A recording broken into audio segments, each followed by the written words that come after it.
Everyone, my name is Parth and welcome back to my YouTube channel. तो हमने शुरू किया है metallurgy from SSC class 10 science 1 chapter number 8, जिसका देखेंगे लेक्चर 4, जो पेज नंबर 100 से लेके 102 पे आधारित होगा, जहां पे बहुत सारी चीजें आ रही हैं। आज के लेक्चर में हम देखेंगे मेटलर्जी एक्चुअली क्या होता है, जो चैप्टर का नाम है तुम्हारा, उसका मीनिंग क्या है, उसका पर्पस क्या है, एंड एक बहुत ही ज्यादा important topic concentration of ores, जिसके ऊपर बहुत सारे सवाल पूछे जाते हैं तुम्हारे एग्जाम में। इन सब चीजों के बारे में हम बात करेंगे। And if you are new to the channel, subscribe करना, शेयर करना, वीडियो को लाइक करना। And we also have a Telegram channel, जिसका लिंक आपको मिल जाएगा डिस्क्रिप्शन में, ज्वाइन कर लो। वहां पर भी मैं अपडेट्स देते रहता हूं, नोट्स वगैरह शेयर करते रहता हूं, बिहाइंड द सीन चीजें शेयर करते रहता हूं। तो शुरू करते हैं, ठीक है।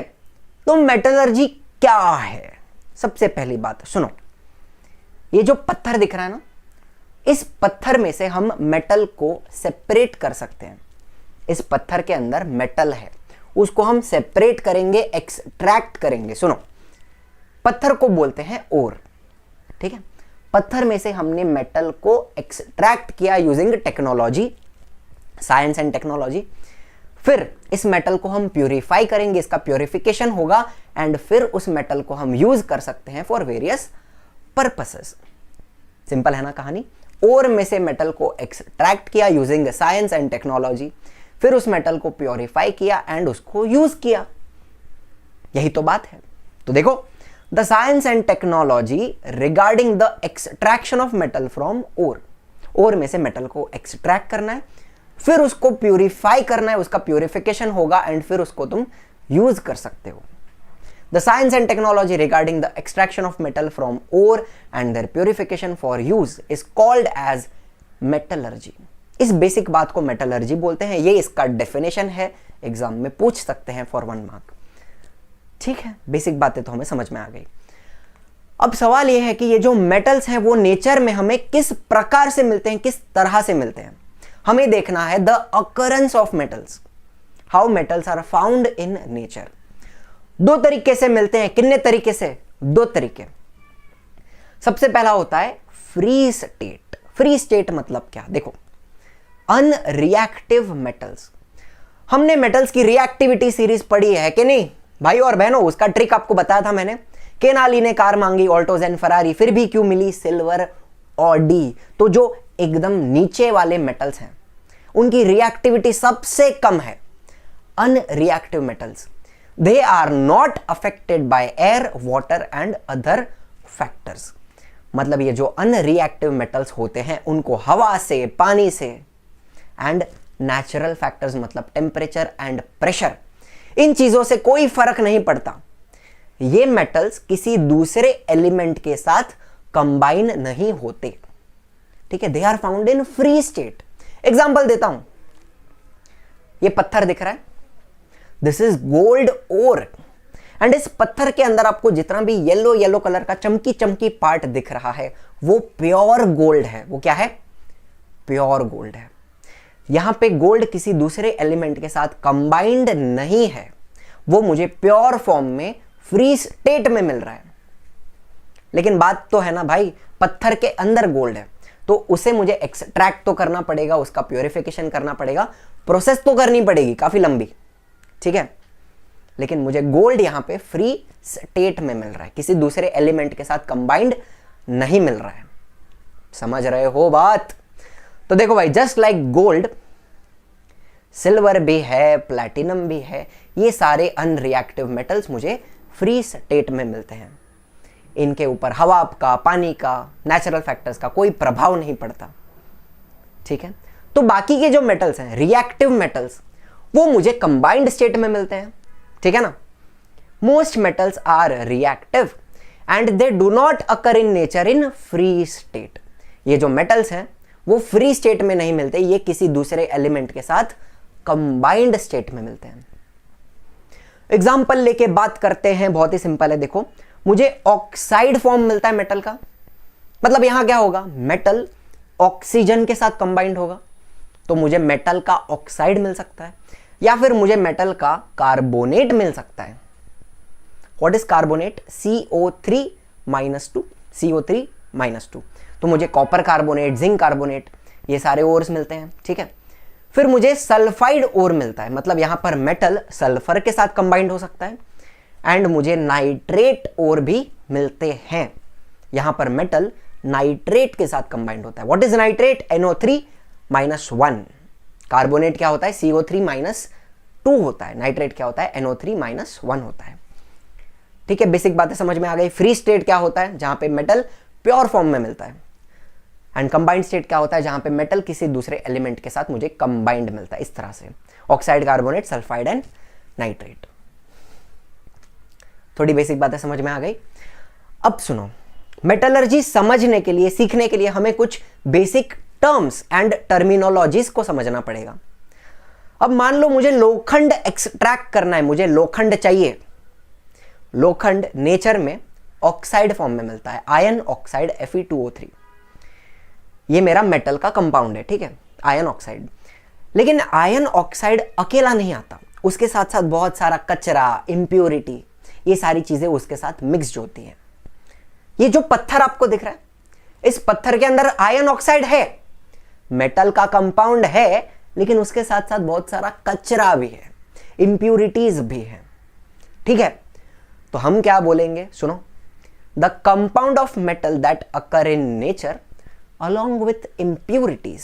इस पत्थर के अंदर मेटल कंपाउंड है, लेकिन उसके साथ साथ क्या है? इंप्योरिटीज भी है। तो इस पत्थर को मैं क्या बोलूंगा? मिनरल बोलूंगा। क्या बोलूंगा? मिनरल। ठीक है, मिनरल्स हमें कहां से मिलते हैं? माइंस में से, खदान में से मिलते हैं। तो मान लो मेरे पास 3 माइन है, माइन ए, माइन बी, माइन सी। माइन ए, माइन बी, माइन सी।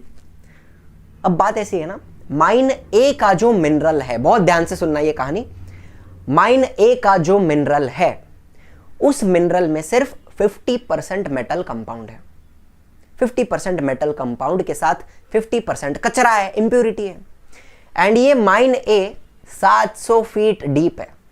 बहुत लंबा खड्डा करना पड़ेगा मुझे अर्थ सरफेस के अंदर वहां तक जाने के लिए।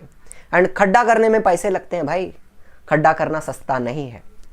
ठीक है, फिर माइन बी की बात करें। माइन बी में 95% मेटल कंपाउंड मिल रहा है।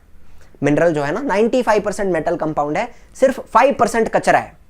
लेकिन ये माइन बी 1000 फीट डीप है, बहुत लंबा खड्डा करना पड़ेगा, अंदर तक घुसना पड़ेगा, खर्चा होएगा।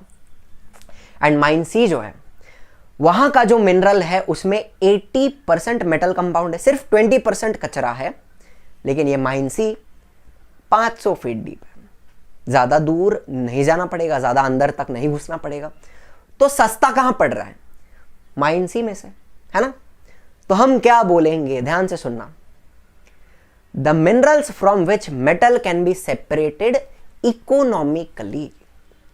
ठीक है, इकोनॉमिकली मतलब क्या? खर्चा कम हो रहा है, सस्ते में काम निपट रहा है। Mineral from which metal can be extracted सस्ते में, that mineral is called as ore. बात समझ में आ रही है? फर्क समझ में आ रहा है? हर एक ओर मिनरल है, लेकिन हर एक मिनरल ओर नहीं है। ठीक है, मिनरल क्या होती है? मिनरल एक पत्थर होता है जिसमें मेटल कंपाउंड है और कचरा भी है। ओर क्या होती है? मिनरल होता है जिसमें से हम मेटल को सस्ते में एक्सट्रैक्ट कर सकते हैं, उसको हम ओर बोलते हैं। समझ रहे हो मेरी बात, मेरी कहानी? एंड ओर के अंदर होता है बहुत सारा कचरा।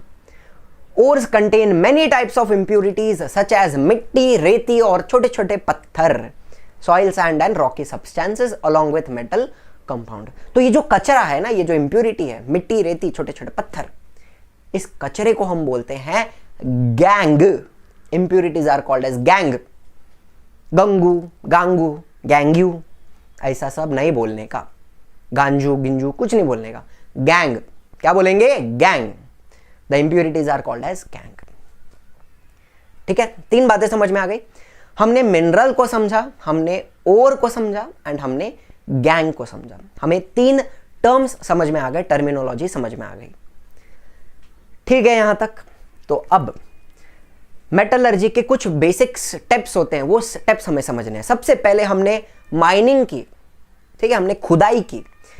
फिर the ores are taken out from the mine. ये माइन है, यहां से जो ओर हमें मिला है उस ओर को हम बाहर लेके जाएंगे, ट्रांसपोर्ट करेंगे।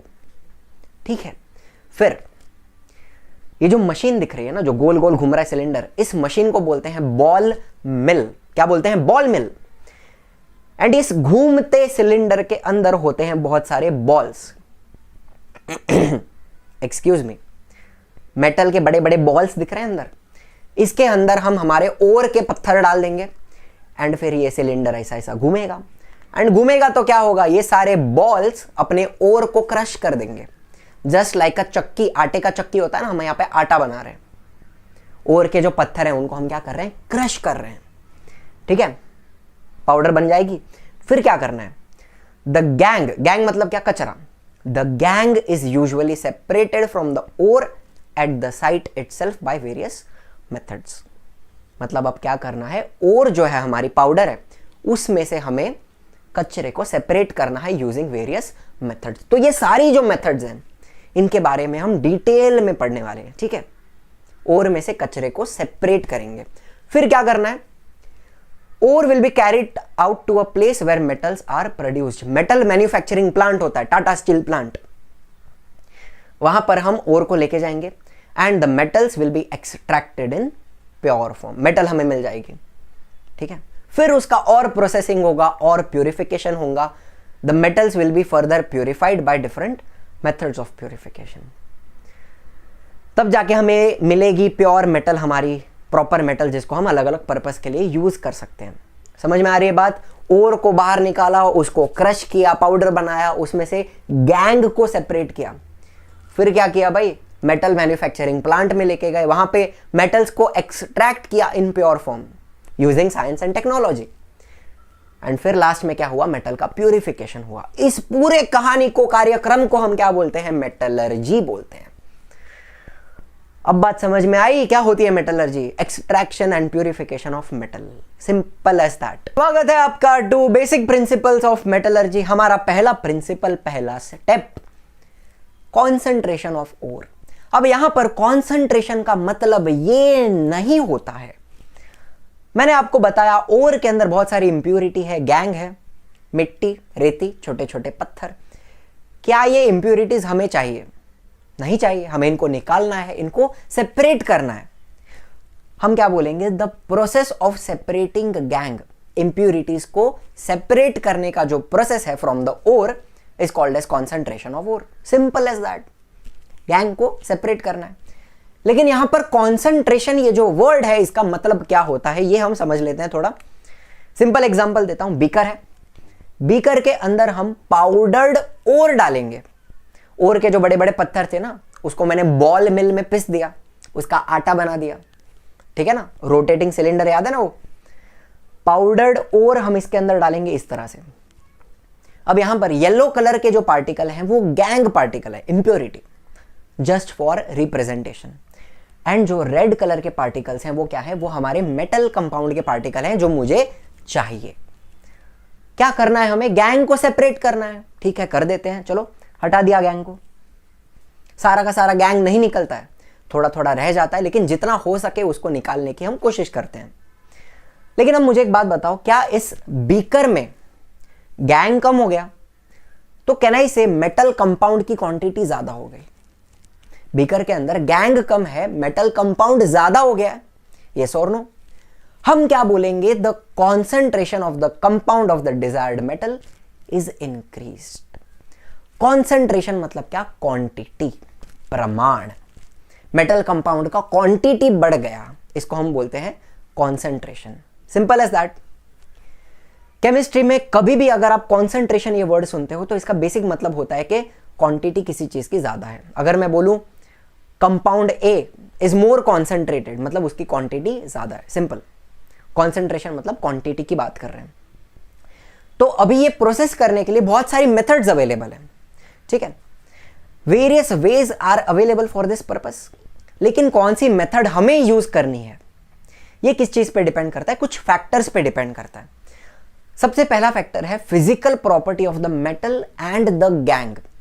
फिजिकल प्रॉपर्टी मतलब क्या? Density, mass, melting point, boiling point, solubility, ये सारी जो प्रॉपर्टीज हैं इनके ऊपर हमारी मेथड डिपेंड करेगी। ठीक है। दूसरा फैक्टर होता है रिएक्टिविटी ऑफ द मेटल। हमारा जो मेटल का कंपाउंड है, वो जो मेटल है वो हाई रिएक्टिविटी वाली है, मीडियम रिएक्टिविटी, लो रिएक्टिविटी, इसके ऊपर डिपेंड करेगी हमारी मेथड, हम कौन सी मेथड यूज कर रहे हैं। एंड तीसरा फैक्टर होता है the facilities that are available for purification. आप कितना खर्चा कर सकते हो, कितनी टेक्नोलॉजी आपके पास अवेलेबल है, कितनी फैसिलिटीज अवेलेबल है, इसके ऊपर भी डिपेंड करती है हमारी मेथड ऑफ कॉन्सेंट्रेशन। ठीक है, बेसिक समझ लो, कॉन्सेंट्रेशन वर्ड का मतलब क्या है, quantity of the metal compound हमें बढ़ानी है, कॉन्सेंट्रेशन ऑफ ओर करना है, सिंपल। तो आपके टेक्स्ट बुक में सबसे पहला दिया है सेपरेशन बेस्ड ऑन ग्रेविटेशन। यहां पर हम ग्रेविटी को यूज करके गैंग को सेपरेट करेंगे। आई रिपीट, हम क्या करेंगे, ग्रेविटी को यूज करके गैंग को सेपरेट करने वाले हैं। इसके अंदर भी आपको दो मेथड दी हुई हैं। पहली मेथड है विल्फली टेबल मेथड। इस प्रकार का ये टेबल दिखता है, इसमें भी अलग अलग साइजेस आती हैं, अलग अलग वेराइटीज आती हैं। ठीक है, हमारे टेक्स्ट बुक में ऐसा डायग्राम दिया हुआ है, ये वाला डायग्राम। अब यहां पर आपको ऊपर वो 3 कंटेनर दिख रहे हैं छोटे छोटे, उसके अंदर हम डाल देंगे हमारी पाउडर्ड ओर इस तरह से। ठीक है, पाउडर्ड ओर आ गई। अब उसमें आपको येलो कलर के पार्टिकल दिख रहे हैं, रेड वाले पार्टिकल दिख रहे हैं। येलो वाले गैंग के पार्टिकल्स हैं, impurity, and they are light, हल्के हल्के पार्टिकल्स हैं। रेड वाले जो पार्टिकल्स हैं वो हमारे मेटल कंपाउंड के पार्टिकल्स हैं, they are heavy. Simple, gangue कैसा है, लाइट है, मेटल कंपाउंड हैवी है। अब उसके नीचे आपको एक पाइप दिख रहा है, उस पाइप में से आएगा पानी। ठीक है, फिर ये जो लंबा सा टेबल दिख रहा है आपको, वो टेबल में पतली पतली लाइंस दिख रही हैं। ये लाइंस क्या है, स्लिट्स हैं, खांचे हैं। ठीक है, छोटा छोटा छोटा छोटा खांचा बनाया हुआ है, स्लिट्स है। एंड ये जो पूरा टेबल है हमारा वो वाइब्रेटिंग टेबल है, ऐसा ऐसा ऐसा ऐसा ऐसा वाइब्रेट होएगा, हिलते रहेगा। ठीक है, अच्छा, अब ये लोग ने क्या बोला है, the Wilfley table is made by fixing narrow and thin wooden riffles on inclined surface. मतलब टेबल का जो सरफेस है ना वो एकदम सीधा नहीं है, फ्लैट नहीं है, वो कैसा है, इंक्लाइंड है, थोड़ा टेढ़ा रहेगा ऐसा। ठीक है, एंड उस सरफेस के ऊपर वो लोग ने narrow and thin wooden riffles को फिक्स किया है। रिफल्स मतलब क्या, ठीक है, एक सिर्फ रिप्रेजेंटेशन के लिए फोटो दिखा रहा हूं, ये विल्फली टेबल नहीं है। लेकिन यहां पे आपको ये जो पार्ट दिख रहा है ना येलो कलर का, इसको हम रिफल बोलते हैं। क्या बोलते हैं, रिफल। एंड दो रिफल्स के बीच में खांचा बन रहा है, वो खांचा क्या है, वो स्लिट है। बात को समझो, दो रिफल्स के बीच में जो जगह बनेगी उसको हम क्या बोलेंगे, स्लिट बोलेंगे। तो यहां पर आपको बात समझ में आ रही है, सरफेस के ऊपर रिफल्स लगाई हुई है एंड रिफल्स के बीच में पतला पतला खांचा बन रहा है, वो क्या है, स्लिट है। कंस्ट्रक्शन समझ में आ गया, सिंपल एज दैट। अब क्या करना है, देखो, a stream of water is released from the upper side. ऊपर जो पाइप है ना, उस पाइप में से पानी आएगा, ले पानी आ गया, एंड ये पानी अपने टेबल के ऊपर से बहते बहते बहते नीचे चला जाएगा, इस तरह से बहते रहेगा। फिर हमारा जो टेबल है it is kept vibrating continuously, ऐसा ऐसा हिलते रहेगा, वाइब्रेट हो रहा है। ठीक है, अब क्या करना है, सुनो। Powdered ore obtained from lumps of the ore using ball mill is poured on the table. जो पाउडर्ड ओर हम लेके आए, उस ओर को हम टेबल के ऊपर छोड़ देंगे इस तरह से। अब भाई याद करो जरा, गैंग के पार्टिकल्स कैसे हैं, लाइट हैं, हल्के हल्के हैं, एंड अपने मेटल कंपाउंड के पार्टिकल्स जो हैं वो कैसे हैं, हैवी हैं। तो जैसे ही मैं ओर को छोड़ देता हूं नीचे, हल्के हल्के पार्टिकल्स पानी के साथ बहते बहते बहते नीचे आ जाएंगे, इस तरह। देखो भाई, नीचे आ गए। एंड अपने मेटल के जो पार्टिकल्स हैं, मेटल कंपाउंड के, उनको ग्रेविटी नीचे खींचेगी, वो हैवी है, तो वो स्लिट्स में अटक जाएंगे ना। अपने मेटल कंपाउंड के पार्टिकल स्लिट में अटक जाएंगे एंड धीरे धीरे करके साइड में आ जाएंगे। सिंपल सी बात। तो सारा जो गैंग है वो नीचे जमा हो रहा है एंड सारा अपना मेटल कंपाउंड है वो किधर, साइड में जमा हो रहा है, कॉन्सेंट्रेट हो रहा है वो। समझ रहे हो? तो देखो भाई क्या बोलना है, the lighter gangue particles are carried away along with the flowing water. बहते बहते पानी के साथ गैंग का पार्टिकल्स निकल गया, and the heavier particles in which proportion of mineral is more, they are blocked by the wooden riffles. Wooden riffles के बीच में वो पार्टिकल अटक जाएंगे ना, and they will be collected in the slits between them, and slit में से निकल के वो लोग साइड में आ जाएंगे। कहानी बहुत सिंपल है, समझ में आ रही है, बहुत ही ज़्यादा सिंपल है। इसके ऊपर क्वेश्चंस आते हैं, ठीक है, अच्छे से प्रिपेयर करना ये वाला। अब जो यहाँ पे सेकंड मेथड दी हुई है that is hydraulic separation method. ये जो बड़ा सा सिलेंडर कंटेनर दिख रहा है ये हाइड्रोलिक सेपरेटर है, ऐसा दिखता है। आपके टेक्स्ट बुक में क्या फोटो दिया है देखो ऐसा। इसको पहले समझ लेते, इसके पार्ट्स को समझ लेते पहले, कंस्ट्रक्शन। सबसे पहले यहां पे आपको दिखेगा एक टेपरिंग कंटेनर, एक बड़ा सा टैंक है। टेपरिंग क्यों बोला है उसको? ऊपर से वो ऐसा ब्रॉड है, फैला हुआ है, एंड नीचे से ऐसा पतला हो रहा है, नैरो हो रहा है। इसको हम बोलते हैं टेपरिंग, ठीक है। तो अपने टैंक का शेप कैसा है? टेपरिंग शेप है, ठीक है।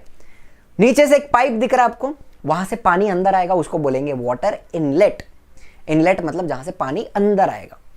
एंड आपको दो पाइप दिख रहे हैं ऊपर और नीचे, वो क्या है? वाटर आउटलेट है, जहां से पानी बाहर आएगा। एक वाटर आउटलेट ऊपर है और एक नीचे दिया हुआ है वाटर आउटलेट। कंस्ट्रक्शन समझ में आ गया? तो सुनो, सबसे पहले a forceful jet of water is introduced in the tank from lower side. नीचे वाला जो पाइप है ना, उधर से एक फोर्सफुल जेट ऑफ वाटर अंदर आएगा, पानी का फव्वारा अंदर आएगा, एंड अपना पूरा टैंक पानी से भर गया। क्लियर? अब finally ground ore is released in the tank. Powdered ore को हम ऊपर से रिलीज करने वाले हैं। वहां पे आपको ओपनिंग दिख रही है ना। अब एक बात बताओ भाई, यहां पे जो येलो पार्टिकल्स हैं गैंग के, वो कैसे हैं? हल्के हैं, लाइट हैं। एंड अपने मेटल कंपाउंड के जो पार्टिकल्स हैं they are heavy. So what will happen? देखो, पानी का फव्वारा फोर्सफुल जेट है, तो हल्का हल्का पार्टिकल्स ऊपर से बाहर आ जाएगा from the upper side of the tank. And अपना जो मेटल कंपाउंड है उसको ग्रेविटी नीचे खींचेगी, वो हैवी है, तो अपने मेटल कंपाउंड के जो पार्टिकल हैं वो नीचे से बाहर आ जाएंगे from the lower side of the tank. Simple कहानी, separation based on gravitation. Gravity ने मेटल कंपाउंड को नीचे खींचा, खत्म बात। तो एग्जाम में क्या लिखने का सुनो, gangue particles are lighter and therefore they will flow out of the upper side of the tank, ऊपर से बाहर आएगा। And the heavy particles of the ore, अपने मेटल कंपाउंड का, they are collected from the lower side of the tank. That's it, खत्म, tata, bye bye, goodbye. ये हो गया एक। चलो फिर सेकंड मेथड दिया हुआ है मैग्नेटिक सेपरेशन मेथड। यहां पे हम क्या करेंगे? मैग्नेट को यूज करेंगे गैंग को सेपरेट करने के लिए। अब ये मैग्नेटिक सेपरेशन कुछ ऐसा दिखता है, आपको डायरेक्टली समझ में नहीं आएगा, लेकिन पहले मैं आपको प्रोसेस पूरा बता देता हूं, फिर पीछे आके वापस ये वीडियो देखोगे तो ज्यादा इजीली समझ में आ जाएगा। ओके, आपके टेक्स्ट बुक में कुछ इस तरह से डायग्राम दिया हुआ है। अब यहां पे क्या हो रहा है, वो कॉनिकल पार्ट दिख रहा है कोन जैसा, उसके अंदर हम भर देंगे हमारी पाउडर्ड ओर। अब मान लेते हैं फॉर एग्जाम्पल येलो वाले जो पार्टिकल हैं वो गैंग के पार्टिकल हैं and they are non magnetic. Example दे रहा हूं, गैंग वाले पार्टिकल नॉन मैग्नेटिक हैं, मैग्नेट को चिपकते नहीं है। एंड जो रेड वाले हमारे मेटल कंपाउंड के पार्टिकल हैं वो कैसे हैं? मैग्नेटिक है, मैग्नेट को चिपकते हैं। लेकिन ये उल्टा भी हो सकता है, गैंग मैग्नेटिक भी हो सकता है and metal compound non magnetic हो सकता है, ऐसा भी हो सकता है। फॉर दिस एग्जाम्पल हम क्या कंसीडर कर रहे हैं? गैंग नॉन मैग्नेटिक है एंड मेटल कंपाउंड मैग्नेटिक है, जस्ट फॉर दिस एग्जाम्पल। समझ रहे हो बात? ठीक है। अब डायग्राम में देखो, आपको दो आयरन रोलर दिखेंगे, बड़े बड़े रोलर हैं। रोलर के ऊपर एक बेल्ट है, कन्वेयर बेल्ट। अब ये जो बेल्ट है ना, ये बनता है लेदर का या तो ब्रास का। ब्रास क्या होता है? It is an alloy of copper and zinc, ठीक है। यूजुअली तो लेदर का ही बेल्ट होता है। अब इसमें से ये जो रोलर हैं वो घूमते रहेंगे कंटिन्यूसली, गोल गोल गोल गोल घूमेंगे, एंड बेल्ट भी घूमते रहेगा उसके ऊपर इस तरह। ओके, आगे वाला जो रोलर है वो मैग्नेटिक है, उसके अंदर एक इलेक्ट्रोमैग्नेट होता है। इलेक्ट्रोमैग्नेटिज्म हमने चैप्टर नंबर 4 में, याद करो वो दिन, इफेक्ट्स ऑफ इलेक्ट्रिक करंट आपको पढ़ाया है। जब एक कंडक्टर में से करंट पास होता है तो मैग्नेटिक फील्ड प्रोड्यूस होती है उसके आसपास, है ना, इलेक्ट्रोमैग्नेट बन जाता है वो। उसी तरह से इस रोलर के अंदर कॉपर की कॉइल्स होती हैं एंड उसमें से करंट पास होगा तो मैग्नेटिक फील्ड प्रोड्यूस होगी एंड वो क्या बन जाएगा? इलेक्ट्रोमैग्नेट बन जाएगा। सिंपल कहानी है। आगे वाला मैग्नेटिक है एंड पीछे वाला सादा नॉन मैग्नेटिक रोलर है। ठीक, एंड नीचे आपको दो कंटेनर दिख रहे हैं, these are the collector vessels, जहां पे गैंग कलेक्ट होगा एंड अपना मेटल कंपाउंड कलेक्ट होगा, सेपरेट हो जाएगा। तो कार्यक्रम शुरू करें। देखो याद करो, गैंग पार्टिकल्स कैसे हैं? नॉन मैग्नेटिक है, मैग्नेट को चिपकते नहीं है। एंड मेटल कंपाउंड के पार्टिकल्स कैसे हैं? मैग्नेटिक है, मैग्नेट को चिपकते हैं। तो हम अपने ओर को छोड़ देंगे इस तरह, अपना ओर बेल्ट पे आगे आगे जाएगा। अब जो रेड वाले पार्टिकल्स हैं वो मैग्नेट को चिपक जाएंगे एंड वो अंदर वाले वेसल पे गिर रहे हैं, अंदर वाले कलेक्टर वेसल के अंदर गिरेंगे। एंड जो गैंग पार्टिकल्स है वो मैग्नेट को नहीं चिपकेंगे, तो वो लोग आगे जाके आगे वाले कलेक्टर वेसल में गिरेंगे। समझ रही है बात? सिंपल बात है। ठीक है, रोलर को चिपक जाएगा अपना मैग्नेटिक इंग्रेडिएंट और वो अंदर गिरेगा, नॉन मैग्नेटिक इंग्रेडिएंट आगे गिरेगा, खत्म। तो क्या बोलने का? The particles of the non magnetic part they are not attracted to the magnetic roller. ठीक है, जो नॉन मैग्नेटिक पार्ट है वो रोलर को चिपकता नहीं है, आगे जाके गिरेगा। And the particles of the magnetic ingredient stick to the magnetic roller. Red वाले पार्टिकल रोलर को चिपकते हैं और वो अंदर जाके गिरते हैं। इन्नी सी है बात, एकदम सिंपल बात है, समझ में आ गई? अब सुनो, एक एग्जांपल देता हूं आपको। एक और है कैसिटेराइट। क्या नाम है? कैसिटेराइट। ये एक टिन ओर है। किसकी ओर है? टिन ओर। इसमें जो नॉन मैग्नेटिक इंग्रेडिएंट है, नॉन मैग्नेटिक इंग्रेडिएंट, वो होता है tannic oxide, tin oxide. SN मतलब टिन का लैटिन नेम है टैनम, तो वहां पर से आता है SN, SnO2 टिन ऑक्साइड। ये नॉन मैग्नेटिक है। ठीक है, तो हमारा जो मेटल का कंपाउंड है वो नॉन मैग्नेटिक पार्ट है। उल्टा है, यहाँ पे मैग्नेटिक इंग्रेडिएंट जो है वो है ferrous tungstate, FeWO4। Fe is iron ना, ferrum, and W is the abbreviation for tungsten. W stands for wolfram. Wolfram is the German name for tungsten. Tungsten का जर्मन नाम है वोल्फ्राम, फेरस टंगस्टेट। ठीक है, तो बात समझ रहे हैं? अपना जो मेटल कंपाउंड है टैनिक ऑक्साइड वो नॉन मैग्नेटिक है and ferrous tungstate is the magnetic ingredient. I hope simple है समझने के लिए, यहां तक सारी बातें एकदम क्लियर हो गई हैं। तो अपना तीसरा प्रोसेस यहां पे दिया है फ्रॉथ फ्लोटेशन मेथड। इसमें क्या होता है भाई? देखो, आपको बबल्स दिख रहे हैं बहुत सारे अजीब अजीब। ये बबल्स क्या है? फ्रॉथ है, फोम है। मराठी में इसको फेस बोलते हैं। तो यहां पर बहुत सारा फ्रॉथ बनने वाला है, लेकिन वो कैसे बनता है, कहां बनता है, क्यों बनता है, ये सब आपको बताऊंगा। But before we understand the process, मेरे को आपको दो बात बतानी है। दुनिया में ऐसे बहुत सारे सब्सटेंस हैं जो हाइड्रोफिलिक हैं एंड ऐसे कुछ सब्सटेंसेस हैं जो हाइड्रोफोबिक हैं। सिंपल भाषा में आपको बताता हूं, हाइड्रोफिलिक मतलब क्या? Component that is attracted to water. पानी जिस चीज को इजीली चिपक जाता है उसको हाइड्रोफिलिक बोलते हैं। एग्जाम्पल, बारिश आती है, पानी गिरता है, मिट्टी गीली हो जाती है, सारा का सारा पानी मिट्टी को चिपक जाता है, मिट्टी गीली हो जाती है, तो मिट्टी कैसी है? हाइड्रोफिलिक है। ठीक है, जो चीज इजीली गीली हो जाती है पानी में उसको हाइड्रोफिलिक बोलते हैं। कपड़े गीले हो जाते हैं तो कपड़े कैसे हैं? हाइड्रोफिलिक है। मैं नहाने जाता हूं, मैं खुद गीला हो जाता हूं, तो मैं भी क्या हूं? हाइड्रोफिलिक हूं। जो चीज गीली हो जाती है वो हाइड्रोफिलिक है। सिंपल, समझ रहा है? हाइड्रोफोबिक क्या है? Component which is not attracted to water. ये पानी में गीला नहीं होता, ये पानी से दूर भागता है, पानी में गीला नहीं होता, उसको हाइड्रोफोबिक बोलते हैं। एग्जाम्पल, एक स्पेशल टाइप की सैंड आती है, मैजिक सैंड बोलते हैं इसको। इसको पानी में डालो, वो पानी में जाएगा, लेकिन अगर आप उसको चमची से ऐसे बाहर निकालोगे ना, वो ड्राई दिख रहा है। देखो, इट इज स्टिल ड्राई, वो पानी में गीला नहीं हुआ, वो पानी को नहीं चिपका। समझ रहे हो? हाइड्रोफिलिक जो पानी में गीला हो जाएगा, हाइड्रोफोबिक जो पानी में गीला नहीं होगा। Simple as that. For this process हम क्या बोलेंगे? हमारा जो गैंग पार्टिकल्स है, इंप्योरिटी, वो हाइड्रोफिलिक है, वो पानी में गीली होती है। एंड हमारा जो मेटल कंपाउंड है ना, सल्फाइड ओर, ये वाली प्रोसेस स्पेशली सल्फाइड ओर के लिए यूज की जाती है। तो हमारा सल्फाइड ओर कैसा है? हाइड्रोफोबिक है, वो पानी में गीला नहीं होता है, किधर गीला होता है? ऑयल में गीला होता है। ठीक है, तो अभी ध्यान से सुनना, गैंग पानी में गीली हो रही है, पानी को चिपक रही है, सल्फाइड और ऑयल को चिपक रही है, ऑयल में गीली हो रही है। डिफरेंस समझ रहा है? गैंग पानी में, सल्फाइड और ऑयल में। ठीक, तो अभी अंडरस्टैंड करते हैं प्रोसेस को। एक काफी खतरनाक सा डायग्राम तुम्हारे टेक्स्ट बुक में दिया है, टेंशन लेने का नहीं, बहुत सिंपल है।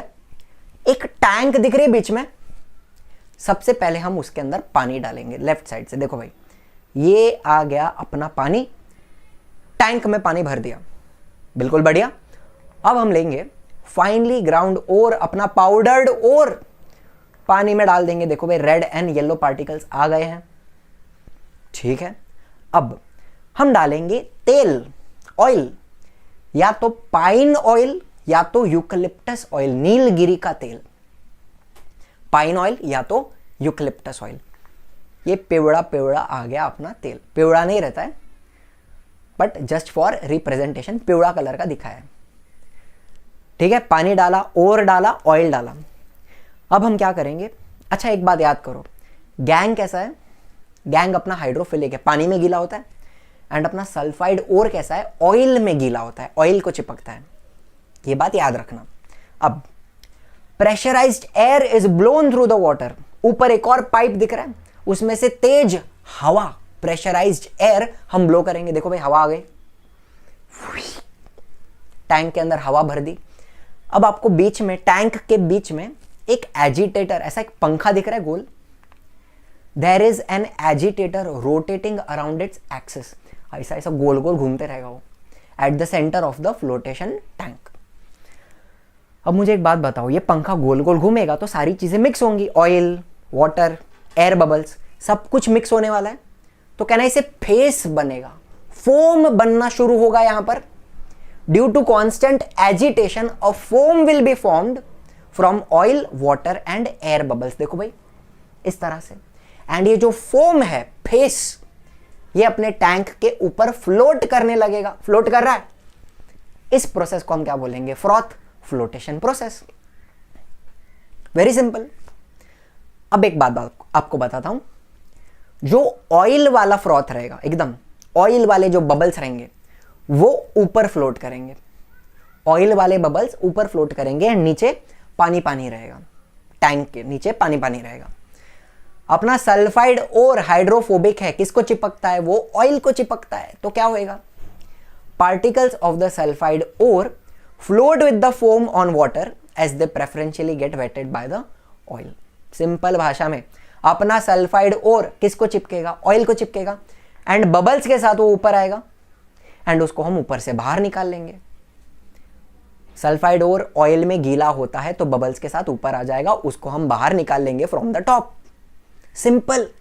तो क्या होएगा? गैंग किधर है? नीचे है ना, पानी में रहेगा गैंग, नीचे नीचे पानी पानी है, तो गैंग को हम नीचे से बाहर निकालेंगे। देखो, येलो पार्टिकल्स नीचे से बाहर आ रहे हैं।